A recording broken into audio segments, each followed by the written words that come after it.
Jalan tol Cileunyi Sumedang Dawuan atau disingkat dengan Tol Cisumdawu adalah sebuah jalan tol sepanjang 62,60 km bagian dari jalan tol Trans Jawa yang berada di Jawa Barat, menghubungkan daerah Bandung, Sumedang, dan Majalengka. Kemegahan Tol Cisumdawu atau Cileunyi Sumedang Dawuan yang berada di Jawa Barat sempat dipamerkan oleh Presiden Joko Widodo atau Pak Jokowi melalui media sosialnya. Orang nomor satu di Indonesia ini memamerkan kemegahan proyek pembangunan jalan tol Cisumdawu yang menghubungkan titik Rancakalong, Sumedang di Jawa Barat. Jokowi memamerkan terowongan kembar sepanjang 472 meter yang menembus perut gunung. Terowongan ini adalah yang terpanjang bahkan yang pertama menembus gunung untuk jaringan tol di Indonesia. Terowongan ini berada di seksi 2 jalan tol Cileunyi Sumedang Dawuan atau disingkat dengan Cisumdawu. Jalan tol ini panjangnya 61,5 km yang terdiri atas 6 seksi.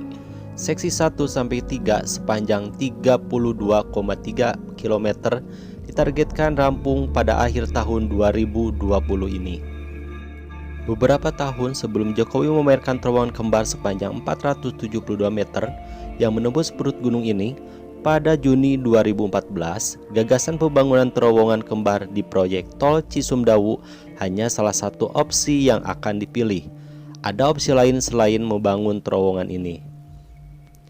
Pada saat itu, pihak Satker Pelaksana Pembangunan Jalan Bebas Hambatan Cisumdawu, Kementerian PUPR seperti dikutip di detik.com, sebelum memutuskan pembangunan terowongan, ada beberapa opsi untuk menghindari adanya konstruksi terowongan yang tertutup untuk menembus gunung.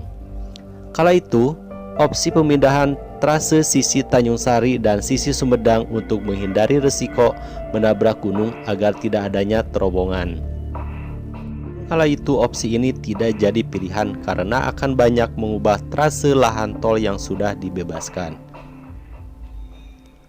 Opsi lainnya yang juga tak jadi adalah pembangunan lintas terowongan terbuka dengan menggali bukit hingga kedalaman 50-60 meter. Risiko kerusakan ekosistem, potensi longsor yang tinggi karena lahan di lokasi merupakan tanah lunak. Opsi ini memang sangat berisiko karena bila gunung digali dengan kedalaman 60 meter, maka konsekuensinya punya lereng yang sangat curam, ada risiko tak stabil hingga berbahaya bagi pengguna tol karena rawan longsor.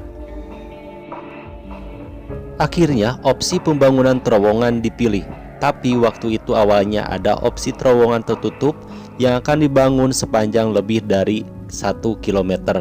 Namun karena pertimbangan efisiensi, maka dicari lokasi yang lebih pendek untuk pembangunan terowongan ini.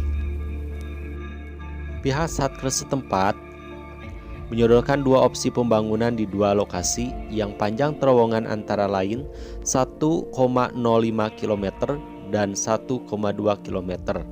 Namun setelah dievaluasi dan pertimbangan engineeringnya, maka opsi terowongan yang panjangnya 1,2 km dicoret.